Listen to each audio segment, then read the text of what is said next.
Hi, welcome to another episode of Hot Takes. Yesterday afternoon at 5 o'clock, Rishi Sunak signed off as the Tory leader and made his way to the backbenches before, presumably not very long from now, making his way to the California beaches. As he did so, he'd probably had a smile on his face and a song in his heart because he knew something. There'd been a survey and it was released just before he left office. It was almost the last thing he sees as the Tory leader and ex-Prime Minister. And that is that after 3 years, the Tories are now polling higher than Labour. This is truly astonishing, isn't it? We're only 110 days or so since the election, and the opposition are now polling higher than the party that's just won the election. It's unbelievable. It's never happened before. It's never even been close before. A company called BMG Research did the survey, and they were looking at it. It was post-Brexit, for heaven's sake, post-budget. Well, technically speaking, not incorrect to say post-Brexit, but post-budget survey.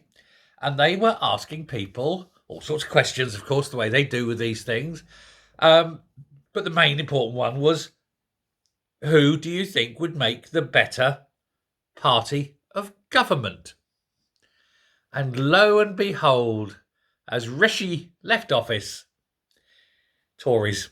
The Tories now are the most popular party in Britain. To be fair, it was ever thus. Britain is a very conservative very conservative country. That's why the Tories have been in power so much. What happens is the Tories come in, rule for a long time, then go mad, then get voted out, then the Labour come in because people are fed up with the Tories. Then everyone goes, oh God, the bloody Labour party got in. What have we done? And then, of course, eventually the Tories get back in and they're all fresh-faced young things. They go, we'll make it better, until they go mad at the end. For those of a classical education, it is that saying, isn't it? Those who the gods would destroy, they first drive mad. Now, BMG Research, a survey for the Eye, showed that a quarter of the public feel positive about the government's first budget. Just a quarter. They're the party that's got the overwhelming majority of seats, and just a quarter of the population. 40% disapproved. I suppose the rest were sort of in the middle or didn't know. However, it is this number that is just the numbers who are saying who they vote for. So we have here, we're going to do the comparison. I've got the numbers up. So at the time of the general election, and the numbers came in, and it was basically 24% were Conservative, 35% Labour. This is of those who voted, not the electorate. Entirely different thing. But of those who voted, these are the voting figures. 13% Lib Dems, 15% Reform. Then we move to August. In August, 26% Conservative, 30% Labour, closing the gap. 12% Lib Dem, gone down slightly. And Reform, 20%. Nice big rise for Reform. However, today, on the last day of October when it was done, although it was announced on the first... it was performed on the last day of October, but it was released yesterday on the 1st of November. Get the timing right. But the figures for October are 29% Conservative, 28% Labour. Lib Dems climbed back up 1 to 13%, and Reform dropped slightly to 17%. Now, two things of note. Obviously, one, the Tories going ahead of Labour is frankly unbelievably astonishing. And secondly, why have Reform dropped? Well, I think undoubtedly that drop in support for Reform is to do with both Nigel Farage and Richard Tice bad-mouthing Tommy Robinson, showing themselves to be more establishment than people previously thought, showing that they're maybe shifting to the left rather than being a true conservative right-wing party. and it's being reflected. Now, if Reform want to boost up their numbers and get back up to 20%, now I'm not saying they need to come out and kiss Tommy Robinson's arse, but they need to stop slagging off his supporters. They need to stop slagging off people who are concerned about what's going on in this country, and they need to stop adapting themselves to left-wing policy. But that's up to them. That's a different video on a different day.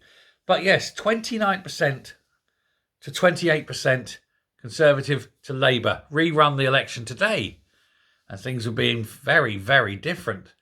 I mean, the Tories wouldn't win the election. There'd be no overall majority, but you certainly wouldn't have a 200-odd majority that Labour have got. There'd be more sanity.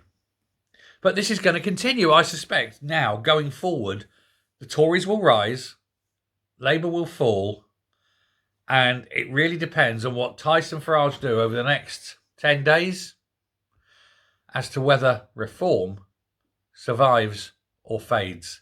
And if it fades, it'll fade quickly. It'll go into obscurity. Seriously, it needs to pull its finger out.